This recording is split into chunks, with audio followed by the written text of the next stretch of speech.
Video. Okay, fine. So it's on now. Recording is on. Okay, so let's move further. So this we have discussed till now.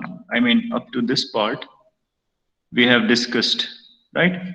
That how or what are the things which can be explained within free electron theory? What are all the tiny details related to the free electron approximation? Now we shall be moving to the next components of this unit, and this also is very important part. And this actually tries to talk about those things which cannot be explained within free electron theory. So, well, let's go back to that one slide which I have shown earlier as well. And this is very crucial slide that, okay, we can see a material to be made up of those atomic nuclei and valence electrons. And then that is how the Hamiltonian for electrons in a material looks like. Kinetic energy, potential energy term, and even this electron-electron interaction term. So now what we actually want to do is we want to talk about this term. So the coming classes will focus on this term. This term we won't be talking electron-electron interaction. We won't be talking in the whole syllabus even. Most of the components following in the next classes will be actually focusing on taking care of this electron nuclei interaction, means interaction of electrons with the periodic potential. Um,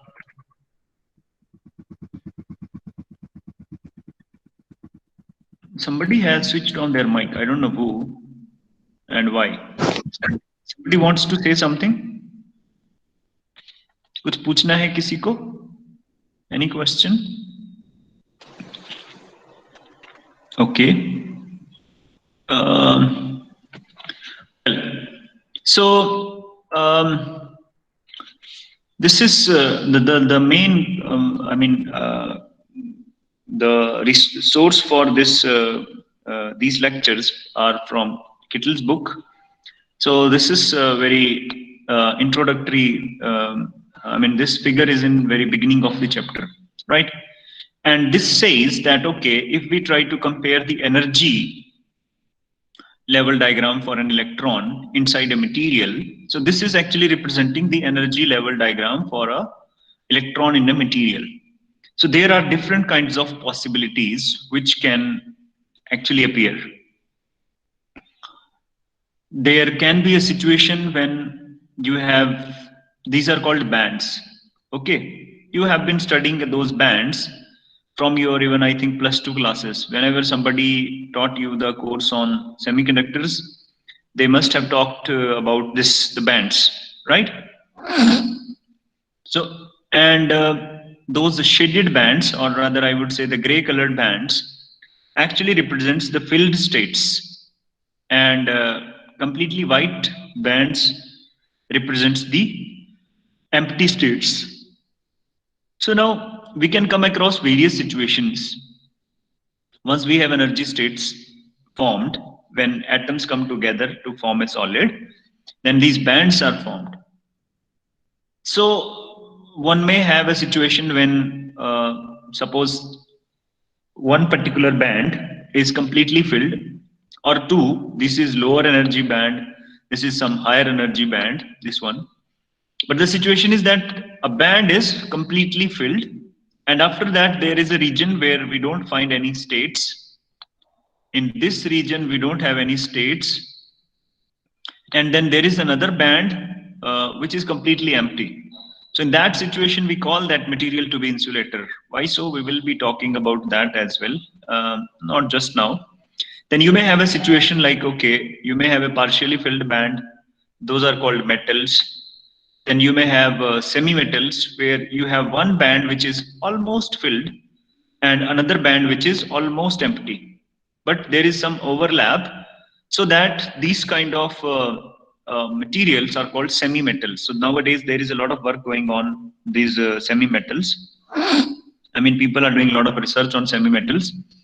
Then you may have semiconductors as well, where the band gap is not large enough and thermal energy is sufficient to actually excite the electrons from the lower band to the higher band. So this lower band we call the valence band, higher one is called the conduction band, because this is the band which is responsible for conduction process. Electrons, when excited from this valence band to this band, which usually is empty at 0 Kelvin, then those electrons take part in conduction process.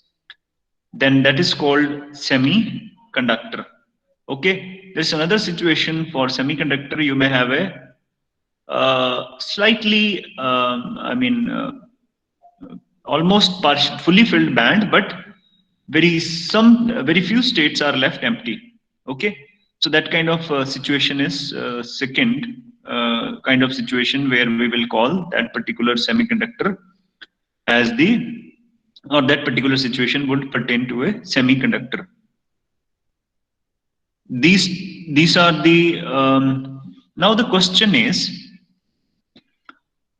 where does or what theory talks of this band formation?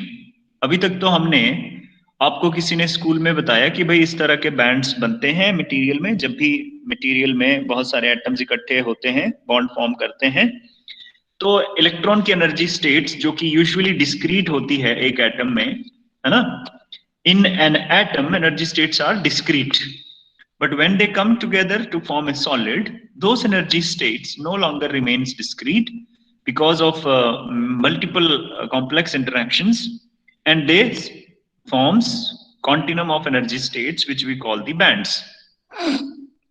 Now the question is that, okay, what theory talks about that? How to theoretically obtain that? These are like block diagrams, very schematic diagram. They don't have anything to do with any real material. They are just schematic representation of what the actual picture is. An actual picture is far more complex, right? I mean, it must not be that simple. So the question is how to systematically arrive at that picture. So that is what is done by many people, and of course Bloch was one such very important person. We'll come across a very well-known Bloch theorem, and this was a very interesting quote from Bloch, which I found in the beginning of this chapter, and I found it interesting. I mean, here you would realize, or you would see that how people think or how they come up with new ideas. So see, what was his question, or what was he trying to say is that when I started to think about it, it means what? He was talking of that electrons in a material, when there are many atomic planes, many atoms inside a material. So what he's saying is that what he's trying to talk is that, okay, when an electron is moving along a particular direction, as we have already seen, then we have seen that electron doesn't scatter for very long distances even, right? Means the mean free path is very long, typically of the order of centimeter it can be. The question is, electron can cross many atoms without scattering at all. So the question in his mind was very genuine. Anybody would have asked it, that why this happens? Why doesn't an electron scatter at all with the atomic nuclei or other electrons even?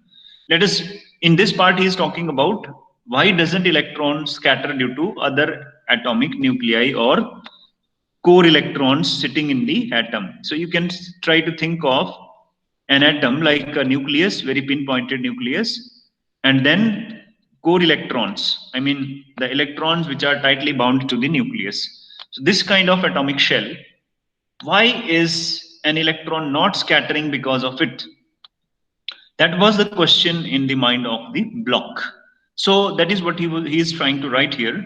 That when I started to think about it, I felt that the main problem was to explain how the electrons could sneak by all the ions in a metal.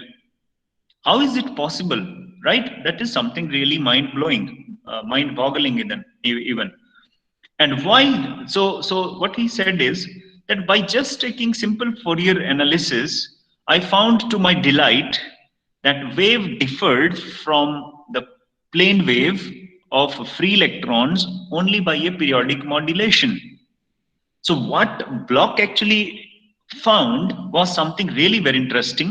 मैं आपको ये क्यों statement पढ़ के बता रहा हूं, वो इसलिए क्योंकि जब आप ब्लॉक थ्योरम ये सब करने लगोगे you will be lost into the mathematics. आप सोचोगे इसमें फिजिक्स क्या कर रहे हैं हम, है ना. तो यहाँ पे फिजिक्स है, ये ब्लॉक के शब्द हैं अपने. I mean try to see the excitement he is trying to express in the words. Means by straight Fourier analysis, what he found to his delight that the wave differed from the plane wave of the free electrons only by a periodic modulation. मतलब free electron होता तो wave function कैसा होता, plane wave होता, right. So what Bloch found कि भाई periodic potential का जो इफेक्ट आता है, which he worked out mathematically, and we will be seeing that mathematics as well. So what he found is that there is no much difference. The only difference is that the wave function is having some slight periodic modulation, and it looks more or less like the free electron wave function, that is like a plane wave. So means that the effect of periodic potential is not to scatter the electron. It doesn't scatter, but okay, it modulates the distribution of the electron. I mean, it's like a electron is like a charged, it's not a particle, it's like a wave inside a periodic potential, and then wave can cross many lengths without scattering with any potential. So that's the main idea. I mean, that's what Bloch did in his work. So means that's where this idea of energy bands will originate. So we will be starting with very basic thing. So free electron model of metals gives us insight into heat capacity, thermal conductivity, electrical conductivity, magnetic susceptibility. Oh, we didn't do that magnetic susceptibility. We should have done indeed, but unfortunately that was not part of our syllabus, so it skipped off my mind. You try to understand, go to, I think, Kittel's book. No, it is better given in S.O. Pillai. S.O. Pillai's book. Pillai. I'm sure you all are familiar with this book. So there they have given it in detail. I mean, the magnetism because of valence electrons. Again, I mean, the conduction electrons. The magnetism of free electron gas. तो उसको भी आप देख सकते हो. And many electrodynamic properties like optical properties of metals. वो भी क्योंकि हमारे सिलेबस में है नहीं अभी इस यूनिट में डायरेक्टली, तो मैंने इसको टच नहीं किया. But yes, all that can be worked out. और बहुत सारी properties like reflection from the metal, optics की काफी चीजें metals की explain हो जाती हैं free electron theory के हिसाब से. But this model fails to help us with other large questions. So there are many other questions which really are important. The distinction between metal, semi-metal, and semiconductor, as I just tried to highlight you in my previous slides, and insulators, and the occurrence of the positive values of Hall coefficient. वही सारे सवाल जो हम पिछले जब हमने पढ़ा था, तो मैंने हालांकि आपको हाईलाइट कर दिए थे वो. तो यहाँ पे यही कि भाई अच्छा वो सारी चीजें हॉल कोएफिशिएंट का पॉजिटिव वैल्यूज कैसे हो सकता है. The relationship between conduction electrons in the metal and the valence electrons of the free atoms. वही बात कि भाई जो फ्री इलेक्ट्रॉन्स के, फ्री एटम्स के, जो एटम के जो वैलेंस इलेक्ट्रॉन्स होते हैं, फ्री एटम के बोल रहा हूं मैं, ठीक है. I repeat here, free atom. वही फ्री एटम्स जब इकट्ठे होके एक सॉलिड को बनाते हैं, तो जो वैलेंस इलेक्ट्रॉन होते हैं, फॉर एग्जांपल सोडियम में 3s1, उन वैलेंस इलेक्ट्रॉन्स का जब सोडियम मेटल बनेगी, उनका जो कंडक्शन इलेक्ट्रॉन्स बन जाते हैं मेटल में, उनसे क्या लेना देना है. That's what was the question, है ना.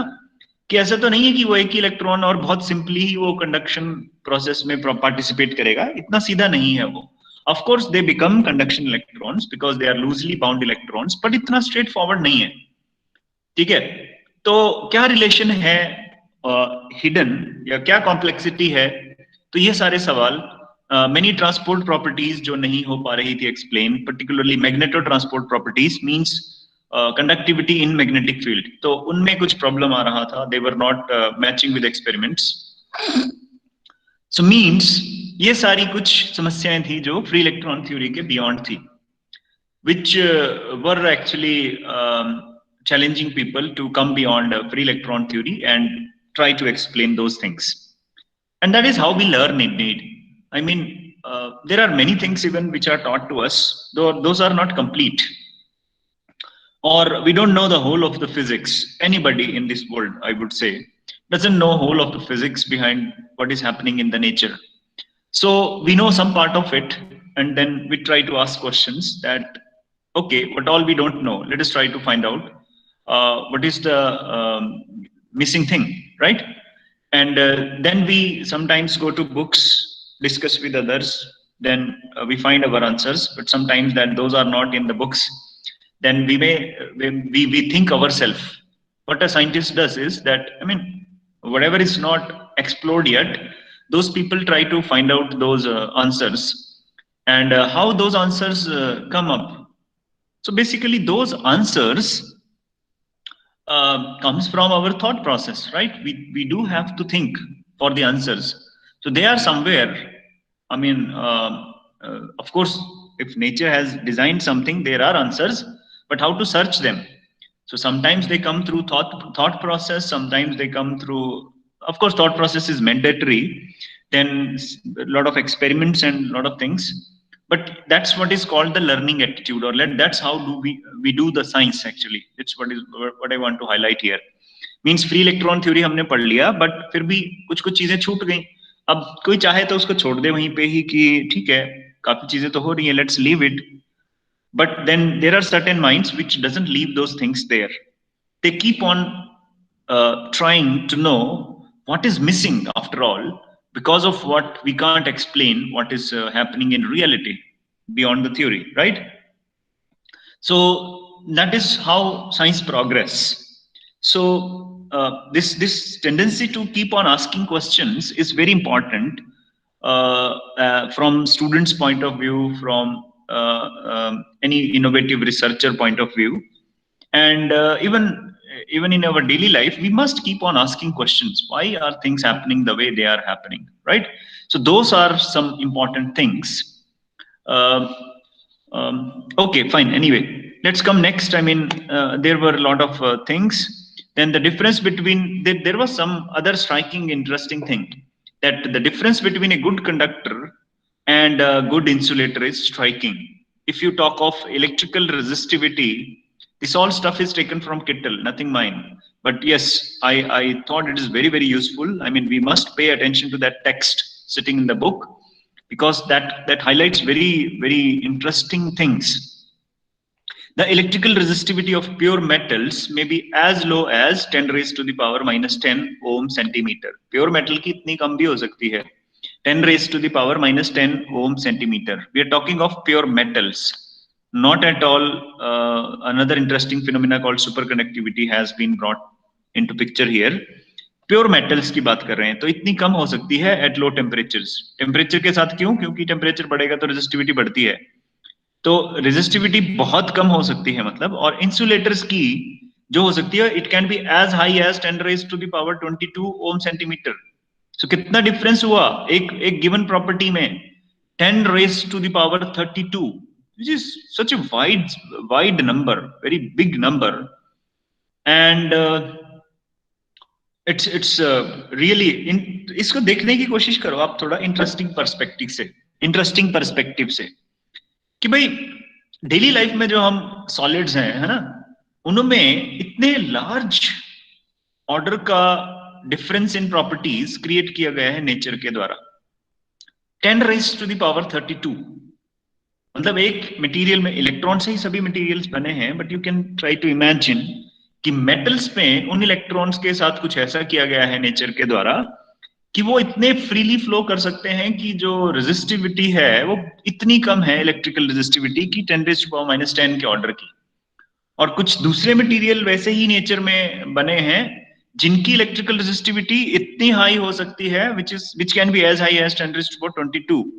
जो डिफरेंस है दो डिफरेंट टाइप के मटेरियल्स का, वो कितना ह्यूज हो सकता है, 10 रेज़ टू द पावर 32. और नेचर ने वो मटेरियल हमारे आसपास देखो ऐसे ही पड़े रहते हैं, है ना, मेटल्स हैं, कॉपर है, कितना हम कभी शायद ध्यान भी नहीं देते हैं, बट सोचिए नेचर ने उनके अंदर कितने फैंटास्टिक लॉजिक्स डाले होंगे कि भाई ओके ये मटेरियल की जो प्रॉपर्टीज हैं वो इतनी, इन दो मटेरियल्स कोई भी ले लेते हैं, मान लीजिए मेटल और इंसुलेटर, तो इनकी प्रॉपर्टीज का जो डिफरेंस है it can be as high as this much 10⁻32। इस नंबर को इमेजिन करो जरा, जीरो लिखने की कोशिश करो, कितना डिफरेंस है। सो by looking at this, why should someone not be interested in exploring things beyond free electron theory, है ना? कि इतना ज्यादा डिफरेंस जो हो सकता है, नेचर ने आफ्टर ऑल ऐसा क्या लॉजिक लगाया है जिसकी वजह से इतना फैंटास्टिक और ह्यूज डिफरेंस आ सकता है एक सिंपल प्रॉपर्टी इलेक्ट्रिकल रेजिस्टिविटी में, और भी बहुत सारी प्रॉपर्टीज हो सकती हैं। So that is something really very very interesting. So every solid, so वही जो फंडा मैं शुरू में आपको बता ही दिया, वैसे every solid contains electrons. The important question is electrical conductivity is how the electrons respond to the electric field, है ना? तो ये जो एनर्जी बैंड्स हैं जो मैं आपको आई थिंक शुरू में दिखाया था, फिगर 1, मतलब वही वाले जो एनर्जी बैंड्स थे, ये वाले, these ones, okay, इसकी बात कर रहा है वो। I'm sure these are all in your notes somewhere. So we shall see that the electrons in crystal are arranged in those energy bands.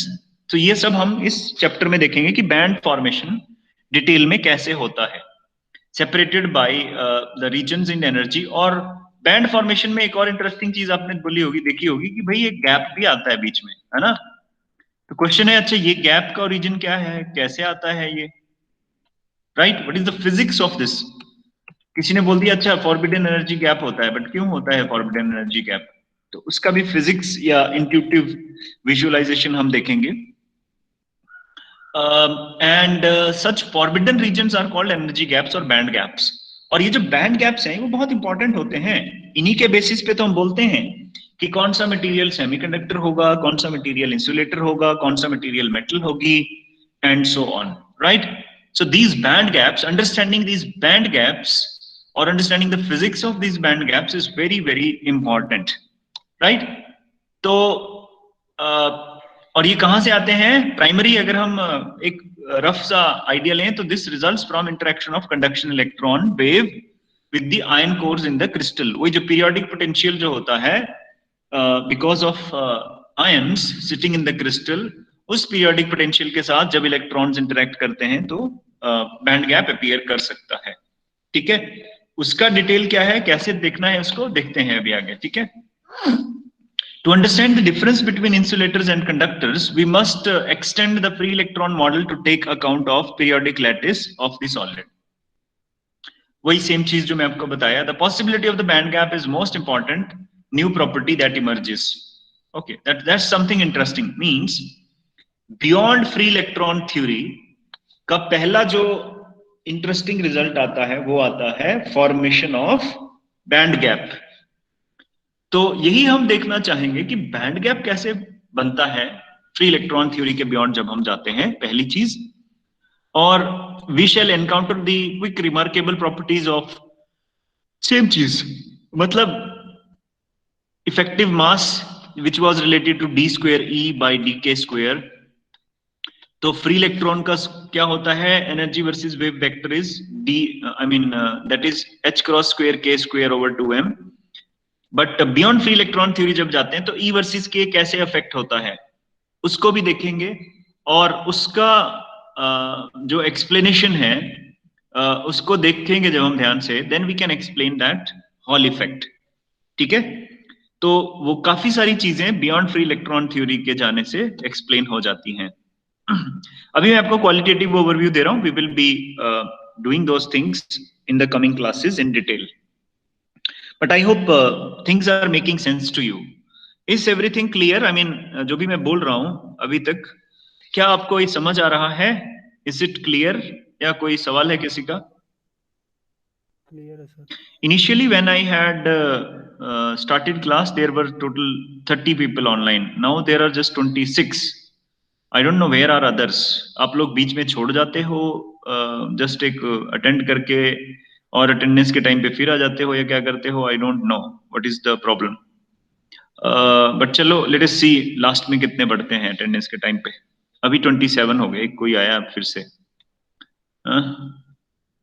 चलो anyway, let's move to this nearly free electron model.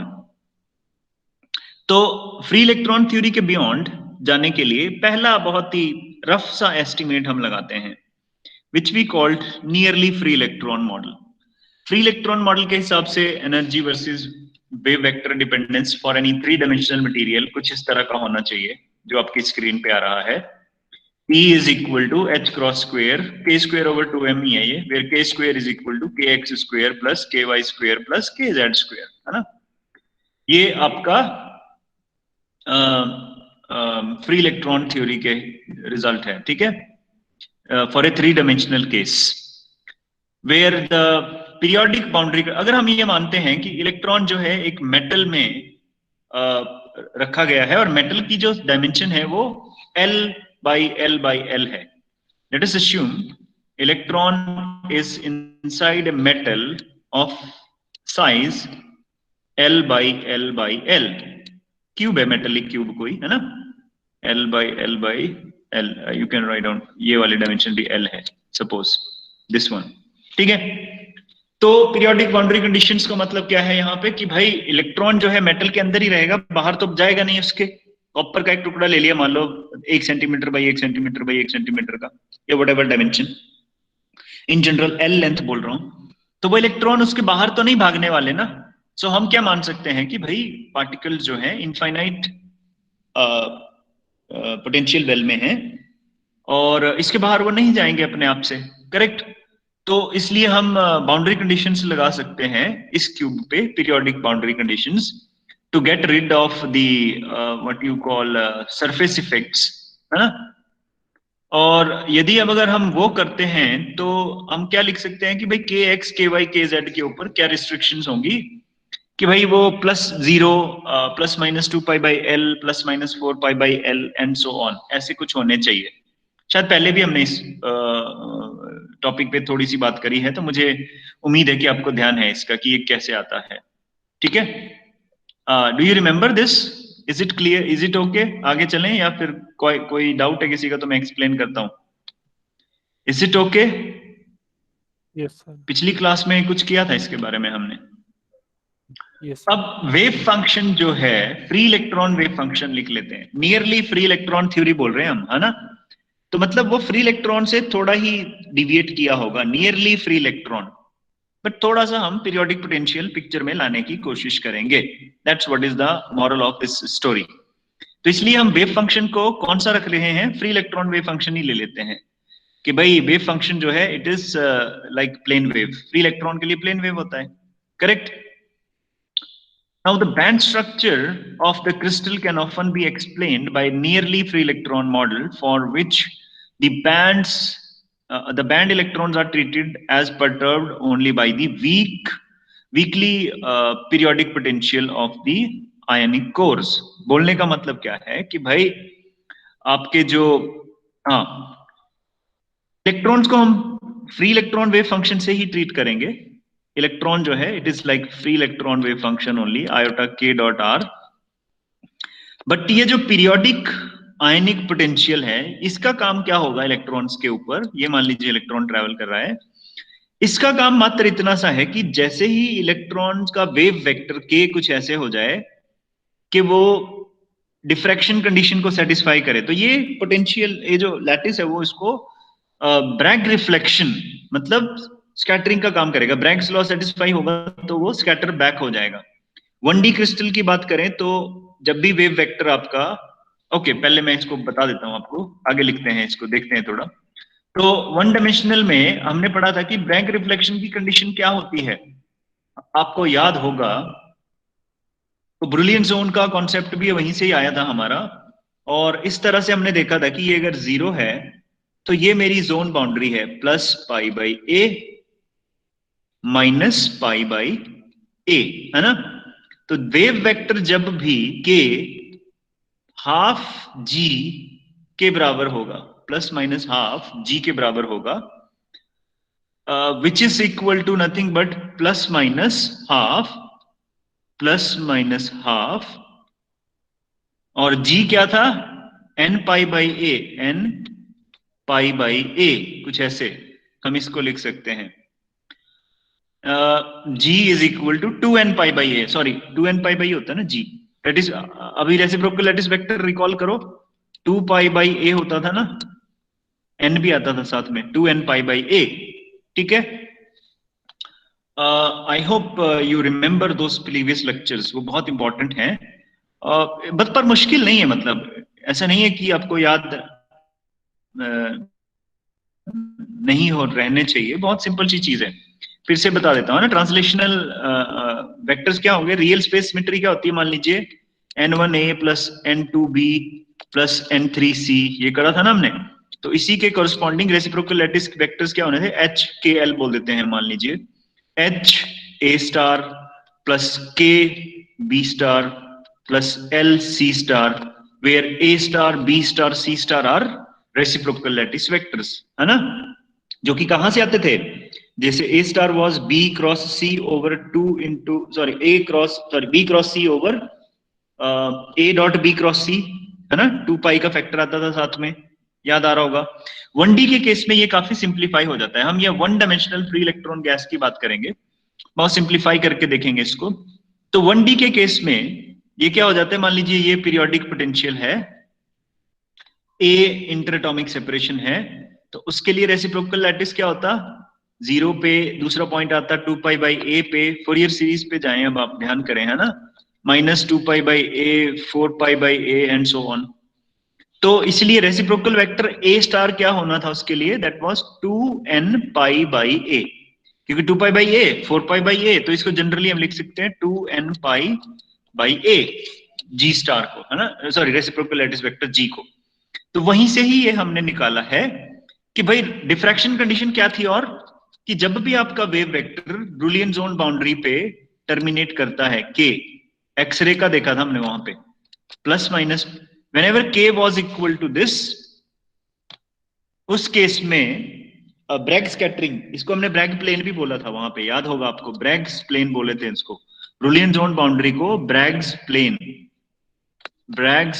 बोले थे आई hope you remember this हाँ तो Bragg's plane होता है ये तो मतलब डिफ्रैक्शन कंडीशन क्या होगी k is equal to this thing ठीक है तो फर्स्ट ब्रुलियन जोन की बाउंड्री पे अगर हम फोकस करते हैं तो जो आपका वेव फंक्शन है अगर मैं k को लेता हूं plus minus n pi by a 1D case के लिए रिस्ट्रिक्ट करते हैं k को और r को हम x ही ले लेते हैं ठीक है उस केस में वेव फंक्शन क्या हो सकता है हमारा free electron wave function at Brillouin zone boundary free electron wave function at Brillouin zone boundary क्या होगा e raise to the power k की वैल्यू पुट करिए हमने सिर्फ है ना n इज इक्वल टू 1 हो जाएगा फर्स्ट ब्रुलियन जोन के लिए small n so this will be e raise to the power plus iota pi x by a सिर्फ k की वैल्यू पुट करिए और x पुट करा वन डायमेंशनल है तो भाई डॉट प्रोडक्ट भी 1 ही होगा ये आपका k वेक्टर भी उसी डायरेक्शन में होगा x वेक्टर भी उधर को ही होगा है ना something like this they will be collinear so 0 हो जाएगा angle so that is by this is just e raised to the power iota kx by iota into kx और k की वैल्यू जब आप पुट कर देंगे pi by a so this became e raised to the power दो values आएंगी plus minus iota this ठीक है और इसको अगर हम साइनोसॉइडल फंक्शन में लिखें यू नो आइडेंटिटी पढ़ी होंगी Euler's identity e raised to the power iota theta is equal to cos theta plus iota sin theta वही लगा दिया हमने ठीक है so this can be written to be like this cos of pi x by a plus minus iota sine of pi x by a very simple is it clear up to this कुछ ऐसा तो नहीं लग रहा है कि मेरी slides में मैथ्स है फिजिक्स मिल ही नहीं रहा है कहीं पे इज इट क्लियर समझ आ रहा है आपको concepts what I am trying to say हाँ यस सर मेरे को लगता है एक बंदे को आता है समझ संदीप ही बोल रहा है और कुछ बोलते ही नहीं है बाकी लोग कहाँ हैं सो रहे होते हैं क्या साक्षी एक हमारी स्टूडेंट है ना दिख रही है यहाँ पे कहीं online Sakshi can you hear me सुन पा रहे हो साक्षी आपकी आवाज हम नहीं सुन पा रहे, पता नहीं। साक्षी आ रही हो ऑनलाइन? आवाज ही नहीं आ रही साक्षी की, पता नहीं। Yes sir. समझ आ रहा है बेटा? Yes sir. अच्छा, यस सर मतलब सिर्फ for sake of marking your presence नहीं, सच में समझ आ रहा है या किसी का कोई प्रॉब्लम है तो बोलें, है ना? अगर आपको ये मतलब फिजिक्स जो मैं बोल रहा हूँ या कॉन्सेप्ट जो है इसके पीछे वो समझ आ रहे हैं आपको तो बताएं, क्योंकि मैथमेटिक्स तो बड़ा सिंपल है ये, है ना? Who else? साहिल, साहिल समझ आ रहा है? Yes sir. अच्छा, रिताक्षी, रिताक्षी है क्या ऑनलाइन? रिताक्षी प्रेजेंट और नॉट? Yes sir. अच्छा, समझ आ रहा है आपको? Yes sir. अच्छा, चलो उम्मीद करते हैं समझ आ ही रहा है सबको। जिसको भी नहीं आ रहा हो प्लीज पॉइंट आउट करें, है ना? चलो, तो इसको देखें अगर हम, तो ये दो पॉसिबिलिटीज हो सकती हैं, मतलब ठीक है। तो वेव फंक्शन के भी दो रूप हो सकते हैं, मतलब अगर हमारे पास दो वेव फंक्शन है, एक प्लस वाला एक माइनस वाला, तो टोटल वेव फंक्शन को हम linear combination of these two wave functions लिख सकते हैं। तो एक लीनियर कॉम्बिनेशन मैंने प्लस वाला बना दिया और दूसरा वाला माइनस वाला बना देंगे। पहले वेव फंक्शन को मैं साई प्लस बोल रहा हूं, दूसरे वेव फंक्शन को साई माइनस बोल रहा हूं। ये लीनियर कॉम्बिनेशन कहां से आता है? क्वांटम मैकेनिक्स के बेसिक पोस्टुलेट्स देख लेना ना। तो दो प्रकार की इलेक्ट्रॉन की स्टेट्स हो सकती हैं इस मटेरियल में या इस 1D मटेरियल में। बहुत ही आइडियल केस है, नियरली फ्री इलेक्ट्रॉन मॉडल की बात कर रहे हैं। तो एक केस में जो वेव फंक्शन आता है वो this comes out to be equal to 2 into cos of, ये सिंप्लीफाई कर ही लोगे, बहुत सिंपल है ना? दूसरे में आता है 2 iota into sin of this. अब ओरिजिन ऑफ बैंड गैप को देखते हैं कि अच्छा एनर्जी गैप का क्या फंडा था, हम तो कुछ और बात कर रहे थे, पहुंच कहीं और गए, क्या बात करी जा रहे हैं हम। तो अगर हम चार्ज डेंसिटी लिखते हैं इस वेव फंक्शन के कोरस्पॉन्डिंग साई प्लस के लिए, उस चार्ज डेंसिटी को हम बोलते हैं rho plus.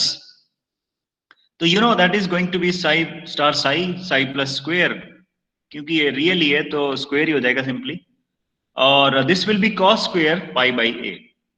Similarly charge density corresponding to psi minus will be sine square pi by ए।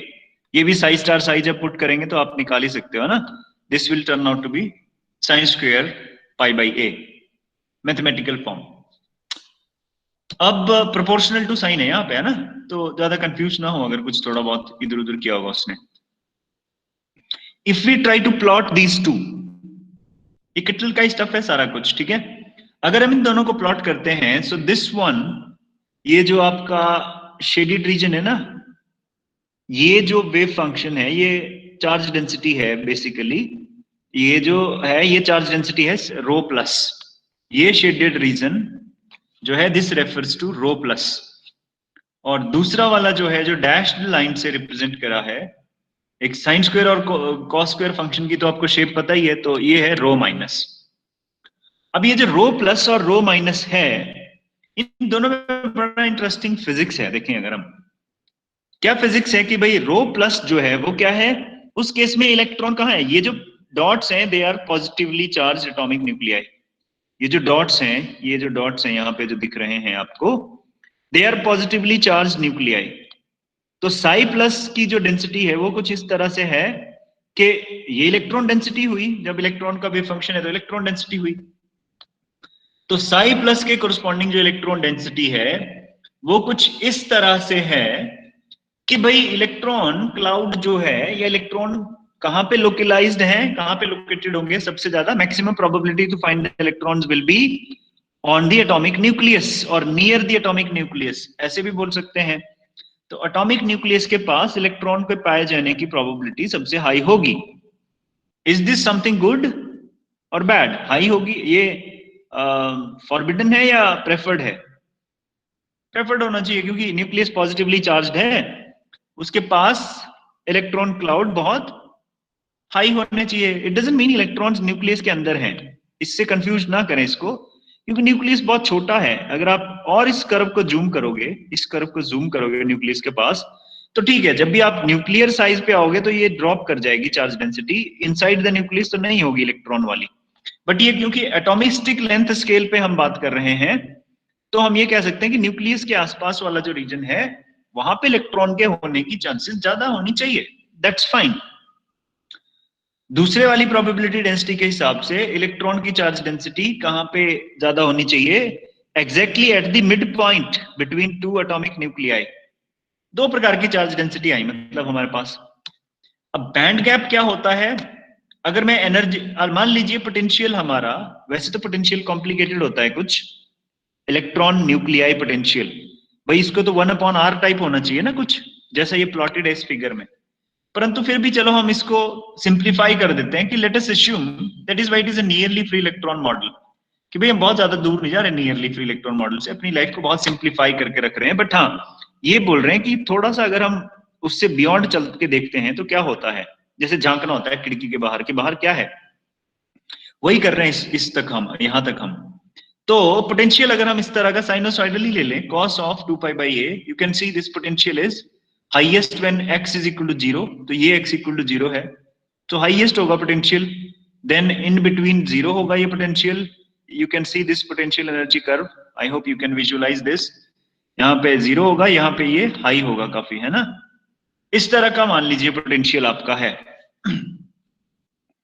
तो इसको लेके अगर हम एनर्जी कैलकुलेट करते हैं तो energy difference for the two distributions, एक तो प्लस वाली डिस्ट्रीब्यूशन है, माइनस वाली डिस्ट्रीब्यूशन है, दोनों की अपनी अपनी एनर्जी होगी, उस एनर्जीज का डिफरेंस अगर हम निकालते हैं तो वो क्या आना चाहिए, that will be the energy gap.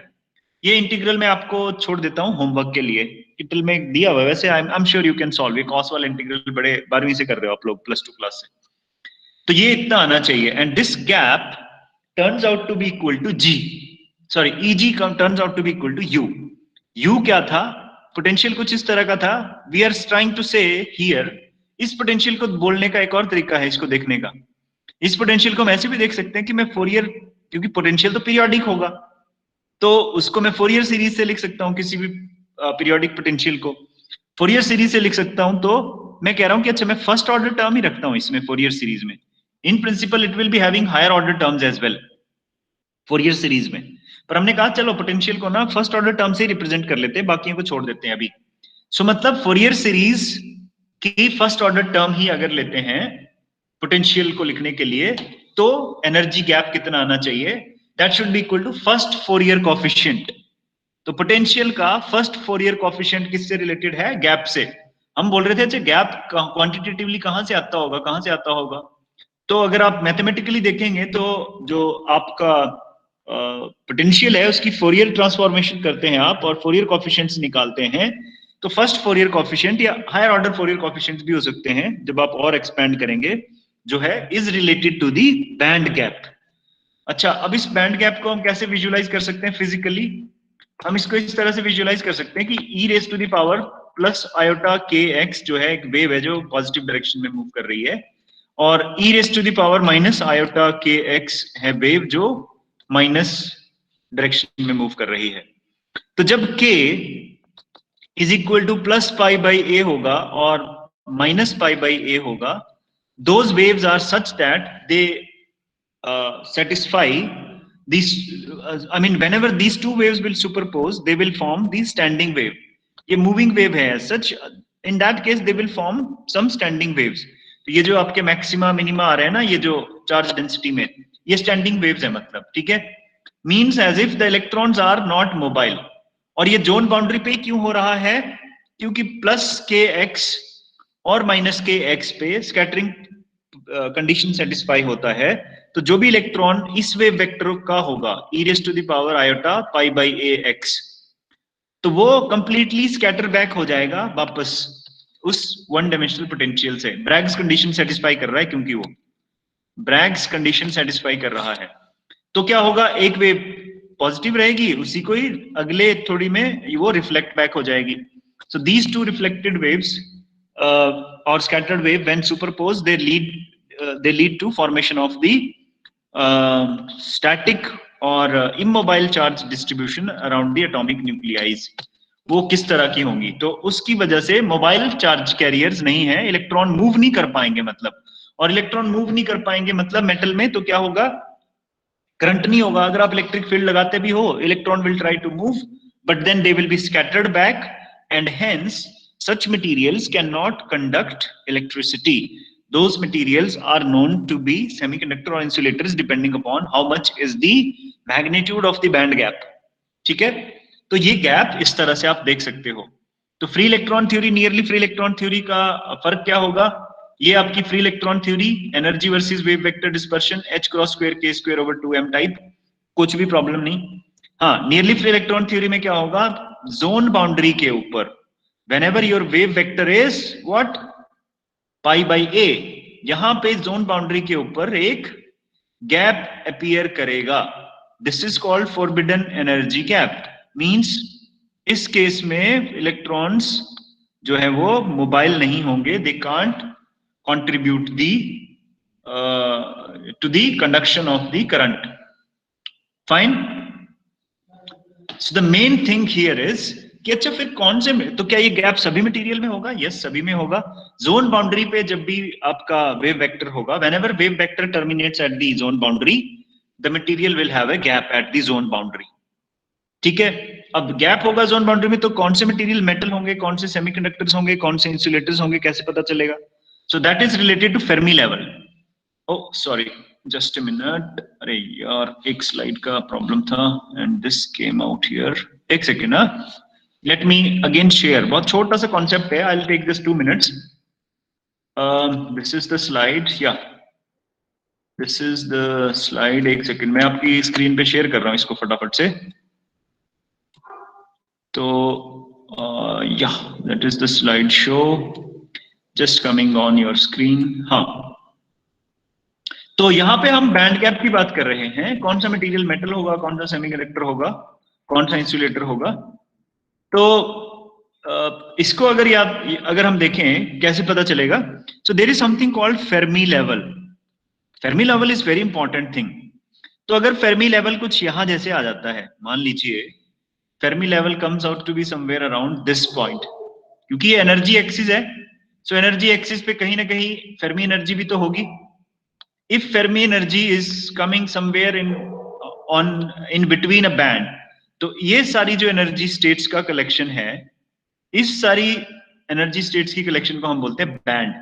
ये एक एनर्जी बैंड हुआ, then there is a gap in between, and इसको आप दूसरा बैंड बोलेंगे, एंड तीसरा बैंड, एंड सो ऑन। इस तरह से मल्टीपल बैंड्स सॉलिड में फॉर्म होते हैं। और फेर्मी लेवल कहां पे आ रहा है, वो निर्धारित करेगा कि कोई मटेरियल मेटल होगा, सेमीकंडक्टर होगा, इंसुलेटर होगा, सेमी मेटल होगा, क्या होगा। तो बैंड्स किस तरह के हो सकते हैं, वो इंपॉर्टेंट चीज है। इन केस सपोज, तो ये मेटल होगा अगर फेर्मी लेवल बिल्कुल बीच में आता है किसी बैंड में। इन केस ऐसा कुछ होता है कि फेर्मी लेवल यहाँ पे आए, मतलब यहाँ पे एनर्जी स्टेट्स आते ही, भरते ही फेर्मी लेवल होता क्या है, इसके नीचे सारी स्टेट्स फिल्ड होंगी। सो इलेक्ट्रॉन्स की फिलिंग आप कर रहे हैं, और कुछ ऐसी सिचुएशन होती है कि ये सारी स्टेट्स फिल्ड हो गई और सारे इलेक्ट्रॉन भी खत्म हो गए आपके, अब कोई इलेक्ट्रॉन नहीं है, तो ये बैंड कंप्लीटली फिल्ड बोलेंगे हम इसको। तो उस केस में उस मटेरियल को हम बोलेंगे सेमीकंडक्टर या इंसुलेटर, डिपेंडिंग अपॉन गैप कितना है। गैप बहुत ज्यादा है तो इंसुलेटर बोलेंगे, गैप थोड़ा कम है तो उसको सेमीकंडक्टर बोलेंगे। तो that is what is important. और यहां पे हमने बहुत ही इंपॉर्टेंट कॉन्सेप्ट आज सीखा कि भाई एनर्जी बैंड फॉर्मेशन क्या होती है, फिजिकल मैकेनिज्म या रीजन बिहाइंड बैंड फॉर्मेशन क्या होता है, नियरली फ्री इलेक्ट्रॉन मॉडल क्या है, और नियरली फ्री इलेक्ट्रॉन मॉडल के लिए energy versus wave vector dispersion अगर आप बनाते हैं, वो free electron energy versus wave vector के डायग्राम, बैंड स्ट्रक्चर भी बोल सकते हैं हम इसको, है ना। This is also known as band structure. So how does the band structure of nearly free electron model deviate from the band structure of free electron model? That's the thing here. Means at zone boundary there appears a gap. Well, that's all for today. If there is any question, I will be happy to answer. Any question, any doubt from someone? है किसी का doubt? Sir ये potential energy थी जो यहाँ पे ux हमने ली, u हाँ cos 2 ji. pi x by a, तो ये नहीं समझ में आया मतलब कैसे ली इन्होंने। पोटेंशियल एनर्जी कैसे ली, मतलब देखो ये पोटेंशियल एनर्जी है पीरियोडिक पोटेंशियल। इलेक्ट्रॉन जो है मटेरियल के अंदर ऐसे न्यूक्लियाई होंगे ना, और इलेक्ट्रॉन है, मान लीजिए वैलेंस इलेक्ट्रॉन है ये, और एटॉमिक न्यूक्लियाई है। सो एटॉमिक न्यूक्लियाई है तो कूलम इंटरेक्शन तो होगी ना, तो कूलम इंटरेक्शन तो होगी, तो क्या होगा, electron will be interacting with that Coulombic potential of the atomic nuclei, या कोर जो है, कोर ऑफ एन एटम, उससे इंटरेक्ट करेगा कूलम पोटेंशियल से, which is actually going to be something like 1/r type. पर हम कह रहे हैं कि अच्छा इतना कॉम्प्लेक्स पोटेंशियल लिखना हम नहीं लिखना चाहते, we don't want to keep our life, make our life complex, तो हम कहते हैं अच्छा इस पोटेंशियल को सिंप्लीफाई कर देते हैं, कूलम पोटेंशियल की बजाय इसको हम ऐसे बना देते हैं, इस तरह का पोटेंशियल है, मान लो जो इलेक्ट्रॉन फील कर रहा है एटॉमिक न्यूक्लियाइज की वजह से, ये जो मैं ड्रॉ किया साइनोसॉइडल ही है ना, कॉस फंक्शन टाइप ही है, देखो इसको देखो, this is the potential which we had written, मतलब ये पोटेंशियल कुछ इस तरह के हमने इसको सिंप्लीफाई किया to keep our life mathematically simple and to stick to what is known as nearly free electron model. So ये न्यूक्लियस है, अब ये पोटेंशियल आप देखो, मैं इसको जरा क्लियर कर देता हूं सारा, यहां पे देखिए ये एटॉमिक न्यूक्लियस है, तो एटॉमिक न्यूक्लियस के पास आता है तो इलेक्ट्रॉन को तो 1/r टाइप होना चाहिए, तो r अप्रोचेस 0, तो पोटेंशियल इंफिनिटी हो जाना चाहिए, वो यही दिखाने की कोशिश की गई है यहाँ पे। बट हमने क्या कहा कि अच्छा यार इस कॉम्प्लेक्स पोटेंशियल से हमारी जान खराब हो जाएगी, there will be a lot of troubles, mathematically it will become complex, तो हमने क्या कहा, इसको कहा ऐसे पोटेंशियल देखने की बजाय इसको हम कोसाइन फंक्शन की तरह ही देख लेते हैं बस। Is this clear Sandeep? वो नेगेटिव होना चाहिए ना हमारा पोटेंशियल, तो नेगेटिव का मतलब यू का हम नेगेटिव ले लेंगे फिर उसके से।